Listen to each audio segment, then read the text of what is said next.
le panda qui fabriquait des bulles magiques. Il était une fois un panda nommé Bao, qui vivait dans une clairière paisible, entourée d'arbres centenaires, de ruisseaux chantants et de fleurs aux 1000 parfums. Bao passait ses journées à observer les papillons, à faire des roulades dans l'herbe et à rêver en regardant les nuages. Mais un matin, en se promenant près d'un vieux tronc creux, il découvrit une fleur étrange qu'il n'avait jamais vue. Ses pétales brillaient comme des cristaux et son cœur scintillait doucement. « Oh, quelle merveille !» s'exclama Bao, les yeux écarquillés. Il s'approche lentement, pencha la tête et souffla doucement sur la fleur. Aussitôt, une bulle translucide s'échappa des pétales et flotta dans l'air. Elle scintillait de toutes les couleurs de l'arc-en-ciel, tournoyant lentement au-dessus de Bao. Le panda cligna des yeux, émerveillé. « Est-ce que j'ai fait ça ?» murmura-t-il, en tendant la patte vers la bulle. Elle ne disparut pas. Au contraire, elle grandit encore, jusqu'à devenir aussi grande qu'un arbre. Une brise légère souffla, et la bulle s'ouvrit lentement au centre, comme une porte magique. À travers l'ouverture, Bao aperçut un paysage étrange et coloré, avec des formes qu'il ne reconnaissait pas. Des nuages roses flottaient dans le ciel, et des chemins brillaient comme du sucre fondu. « C'est un rêve ?» souffla Bao. Mais en posant une patte dans la bulle, il sentit une douce chaleur l'envelopper, comme une invitation. Au même moment, un écureuil sauta d'une branche et s'arrêta net en voyant la scène. « Bao, tu vas entrer là-dedans ?» s'écria-t-il. « Je crois que oui. Mais j'ai un peu peur, » répondit le panda. L'écureuil sourit. « Alors je viens avec toi. » Les deux amis se regardèrent, prirent une grande inspiration et franchirent ensemble le seuil de la bulle. Dès qu'ils entrèrent, la lumière autour d'eux changea. Les sons devinrent plus doux, presque comme une mélodie de flûte. Puis, la bulle se referma derrière eux, doucement, comme une caresse, et disparut dans un léger éclat de lumière. Ainsi commença le voyage magique de Bao, le panda qui fabriquait des bulles pas comme les autres. Des bulles qui n'éclatent pas, mais qui s'ouvrent sur des mondes secrets. Bao et l'écureuil atterrirent doucement sur un sol moelleux, qui ressemblait à du sucre en poudre. Autour d'eux, tout semblait briller, comme si le monde entier avait été saupoudré de poussière d'étoiles. Des arbres aux troncs de réglisse s'élevaient haut dans le ciel. Leurs feuilles étaient faites de guimauves roses et vertes. Au loin, des collines étaient recouvertes de bonbons colorés, comme si quelqu'un avait renversé un énorme paquet de sucreries. « C'est délicieux !» s'écria Bao en courant vers un buisson de fraises tagada. Il en cueillit une et la goûta. « C'est tendre et sucré, comme dans mes rêves. » L'écureuil, lui, avait trouvé un arbre à sucettes. Il grimpa jusqu'à une branche pour en décrocher une qui tournait toute seule, comme si elle dansait dans le vent. « Bao, regarde, même les bonbons ici ont de la magie, » lança-t-il en riant. Tout à coup, une voix minuscule se fit entendre. « Pas touche à mes bonbons sans permission !» Bao et l'écureuil sursautèrent. Une coccinelle géante, avec une petite couronne en sucre doré, descendit d'un pétale de rose en bonbons. « Qui êtes-vous » demanda Bao poliment, en posant sa fraise tagada. « Je suis Lady Sucrète, gardienne du jardin de bonbons et protectrice des douceurs enchantées. Aucun visiteur ne peut repartir sans répondre à une question. » L'écureuil se pencha vers Bao. J'espère qu'elle ne demande pas combien de bonbons j'ai mangé. Lady Sucrète sourit malicieusement. Ma question est simple. Qu'est-ce qui rend un bonbon encore plus doux? Mais Bao réfléchit, puis répondit doucement. Le partager avec un ami. La coccinelle battit des ailes avec joie. C'est la bonne réponse, dit-elle en riant. Vous avez le cœur sucré. C'est encore mieux que le sucre lui-même. Elle vola jusqu'à une fleur brillante au milieu du jardin. Ses pétales étaient faits de sucre cristallisé. Et au centre, une bulle magique tournoyait lentement. « Voici votre passage vers le prochain monde », déclara Lady Sucrète en s'inclinant.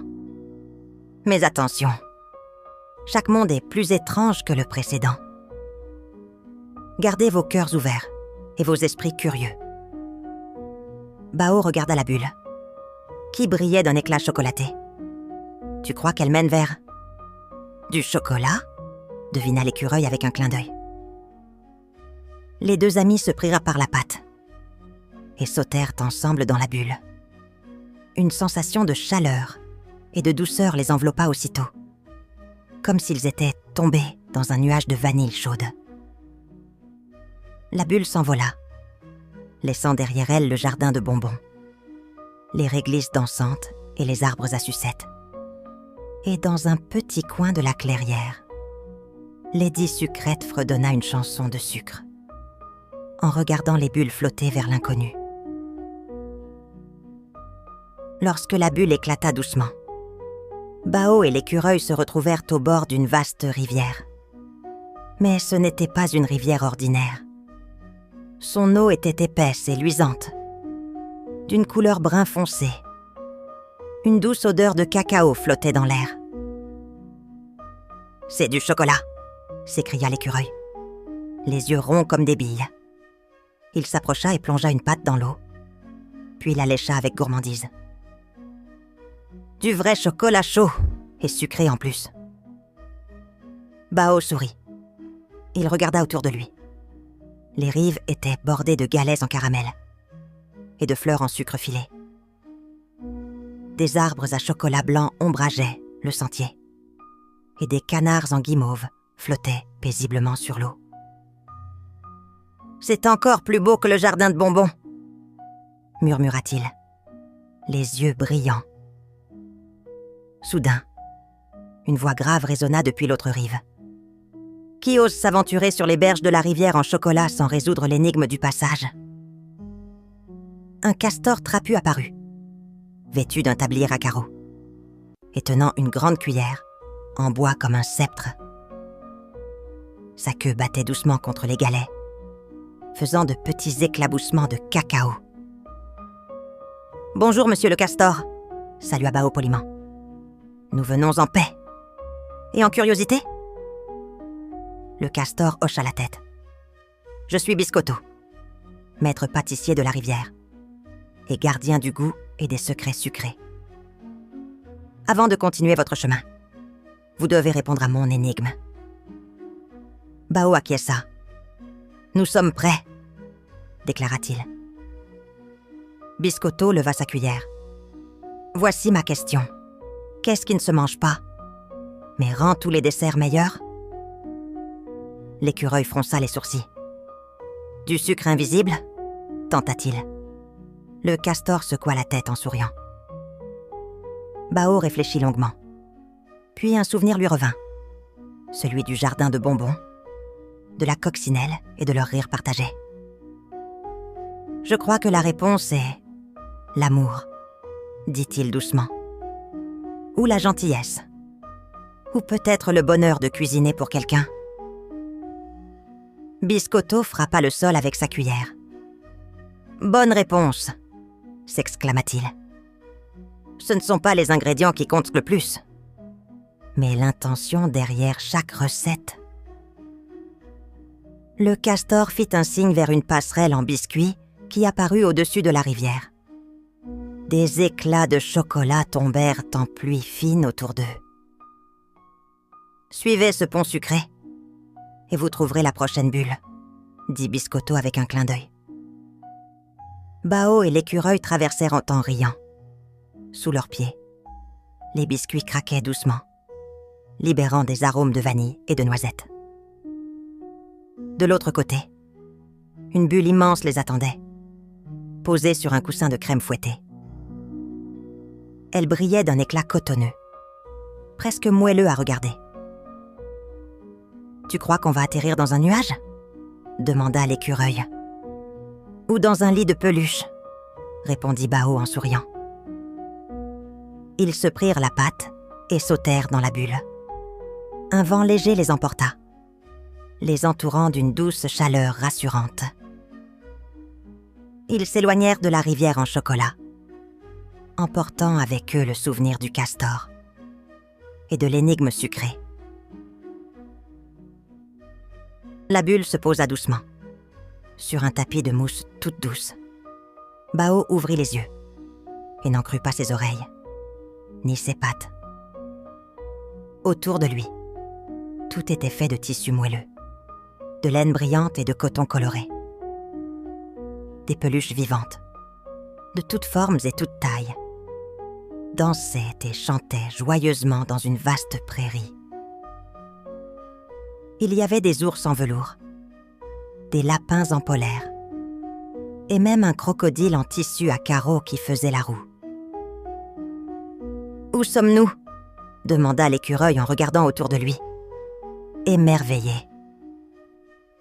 Une douce voix répondit derrière eux. « Bienvenue dans la prairie des peluches, l'endroit où les rêves prennent forme. » Ils se retournèrent et découvrirent une magnifique licorne, entièrement faite de coton blanc et de fils d'argent. Sa crinière brillait comme des fils d'étoiles. « Je suis Célina, la gardienne des rêves doux, » dit-elle en souriant. Bao s'inclina poliment. « Je m'appelle Bao, et voici mon ami l'écureuil. Nous voyageons de bulle en bulle, à la recherche de nouveaux mondes. » Célina s'approche. « Vous êtes très spéciaux, Bao, car chaque bulle est née de tes rêves. » Bao écarquilla les yeux. « De mes rêves ? Mais comment ?» La licorne s'assit doucement sur un coussin de plumes. « Lorsque tu as soufflé dans la fleur brillante, tu as libéré un pouvoir ancien, celui d'ouvrir les portes de ton imagination. Chaque monde que tu visites existe en toi. Ils sont faits de tes souvenirs, de tes souhaits et de ta joie intérieure. » L'écureuil sauta de surprise. « Mais alors, chaque bulle est unique pour Bao ?» ?»« Exactement, » répondit Célina. « Et plus tu avances, plus les bulles deviendront profondes, pleines d'émotions oubliées ou cachées. » Bao resta silencieux un instant, les yeux perdus dans les peluches qui continuaient leur danse. Il comprenait mieux maintenant pourquoi il se sentait si bien dans chaque monde, comme si chaque lieu était fait pour lui. « Mais pourquoi me montrer tout ça ?» demanda-t-il enfin. La licorne le fixa tendrement. « Parce qu'un jour, tu auras besoin de te souvenir que tout ce dont tu as besoin est déjà en toi. Et tu devras faire un choix important, un choix qui ramènera la lumière là où elle s'est éteinte. » L'écureuil grattait le sol doucement, mal à l'aise. « C'est un peu effrayant tout ça. » Célina rit doucement. Une pluie de paillettes tomba autour d'eux.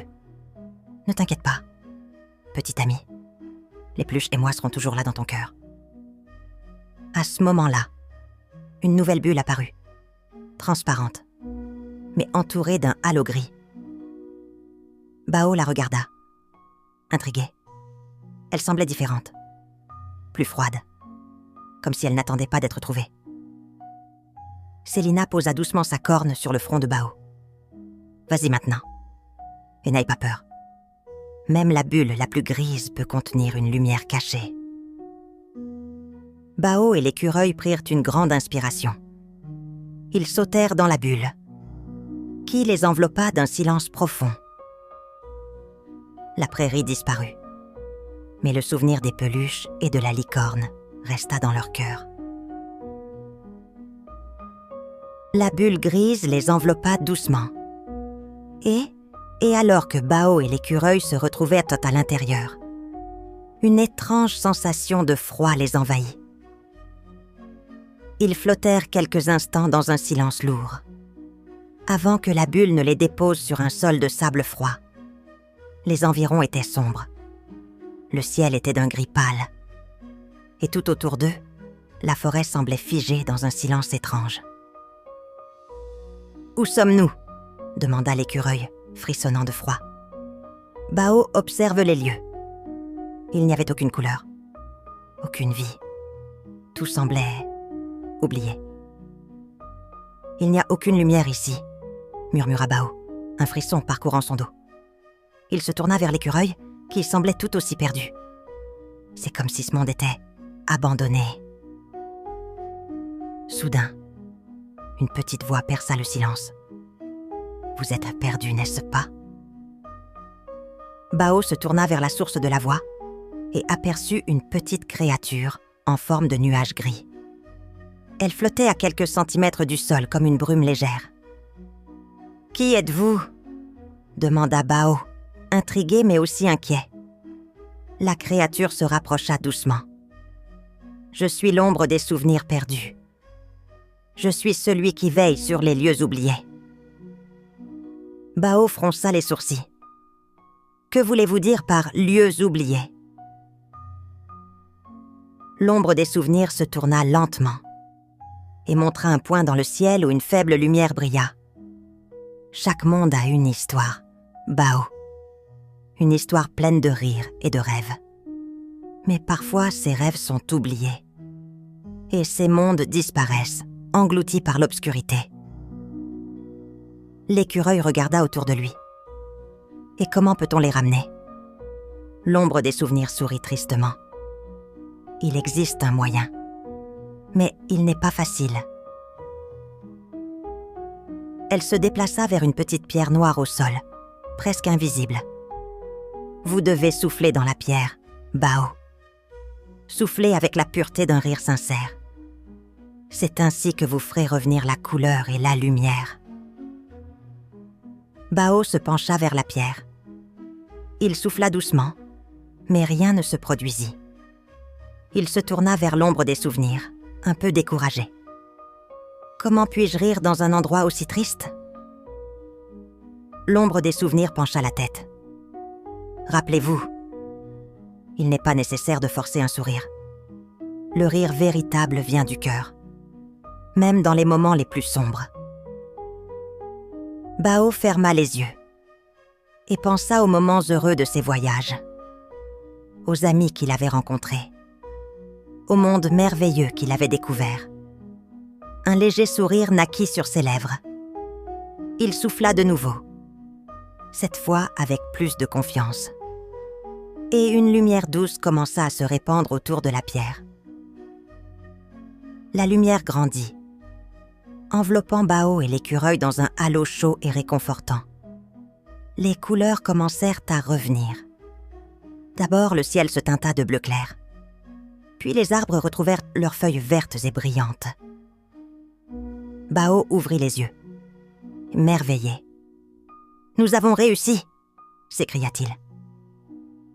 L'ombre des souvenirs s'inclina devant lui. « Vous avez trouvé la magie du rire, Bao. Et vous avez ravivé ce monde oublié. »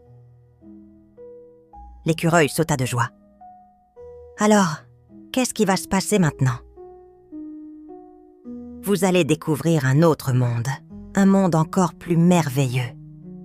Mais avant cela, sachez que vous avez accompli une grande chose. Bao sourit et se tourna vers la bulle suivante qui apparaissait devant lui. Il savait maintenant que chaque rire, chaque sourire avait une puissance incroyable. Ils s'élancèrent tous les deux dans la bulle, prêts à découvrir ce qui les attendait. Bao et l'écureuil flottaient doucement dans la nouvelle bulle. Le vent les caressait, mais ils n'étaient pas froids. Au contraire, une chaleur douce et réconfortante les entourait. Où allons-nous cette fois ? Demanda l'écureuil, le regard tourné vers le ciel étoilé qui les entourait. Bao sourit. Je ne sais pas, mais je suis sûre que ce sera merveilleux. La bulle les emmena de plus en plus haut, traversant des nuages roses et dorés. Ils pouvaient voir la forêt en bas, qui semblait tout à coup beaucoup plus belle, plus vivante, avec des oiseaux aux plumes multicolores volant autour des arbres. Soudain, la bulle commença à descendre doucement. Ils se posèrent dans une grande clairière où des animaux de toutes sortes les attendaient. Des lapins, des oiseaux, des renards, des cerfs. Tous les regardaient avec des yeux brillants d'espoir et de curiosité. « Que se passe-t-il ici ?» demanda Bao, un peu surpris. Un renard s'avança et lui sourit. « Nous savons que vous avez le pouvoir de créer des mondes, Bao. Vous êtes celui qui souffle dans les bulles et fait naître des rêves. » Bao cligna des yeux. « Moi, je ne suis qu'un panda ordinaire. » Le renard secoua la tête. « Non, vous êtes bien plus que cela. Vous avez un don que beaucoup recherchent, Bao. Votre souffle crée des mondes nouveaux, des mondes remplis de magie et de joie. » Bao regarda autour de lui, émerveillé. Il n'avait jamais imaginé que ces bulles pouvaient avoir un tel pouvoir. Mais il sentit en lui quelque chose d'encore plus grand, quelque chose qui dépassait la simple magie des bulles. Un hibou sage, perché sur un arbre, prit alors la parole. « Bao, chaque monde que vous avez découvert jusqu'ici a une raison d'être. Et chaque monde que vous soufflerez dans une bulle pourra changer la vie de ceux qui le visitent. » Bao écouta attentivement. Il comprenait maintenant que ces bulles ne servaient pas seulement à créer des endroits magiques, mais qu'elles avaient le pouvoir d'apporter du bonheur, de guérir les âmes et de transformer les vies. Les animaux l'entourèrent, chacun ayant une histoire à raconter. Le lapin parla de sa quête pour trouver un endroit sûr où il n'avait pas peur des prédateurs. La coccinelle raconta comment elle avait vu sa maison détruite par un orage et ne savait pas où aller. Bao comprit alors que ces bulles pouvaient leur offrir une chance de repartir à zéro. Il se tourna vers ses amis et leur dit avec détermination : « Je vais souffler une bulle pour vous tous. Un monde où vous trouverez la paix et la joie. » Bao ferma les yeux et se concentra. Il prit une grande inspiration, puis souffla doucement dans une fleur brillante qui se trouvait près de lui. À cet instant, une bulle gigantesque se forma autour d'eux et les emporta doucement dans un monde rempli de lumière et de douceur. Les animaux s'émerveillèrent de ce qu'ils voyaient. Des champs de fleurs colorées s'étendaient à perte de vue. Des rivières cristallines serpentaient entre les montagnes et les arbres étaient chargés de fruits délicieux. « C'est incroyable !» s'exclama le renard. Le hibou hocha la tête. « Vous avez créé un monde de paix et de bonheur, Bao. Ce monde sera désormais un refuge pour tous ceux qui en ont besoin. » Bao sourit, les yeux brillants de joie. Il savait maintenant que son don était précieux et qu'il pouvait partager cette magie avec tous ceux qui en avaient eu besoin. Et ainsi le panda qui fabriquait des bulles magiques devint le souffleur de monde. Un souffle de paix, d'amour et de lumière pour tous les habitants de la forêt. Morale de l'histoire. La magie des rêves et des rires peut transformer notre monde et apporter de la joie à ceux qui en ont besoin. Parfois, il suffit d'un petit souffle d'espoir pour changer les choses.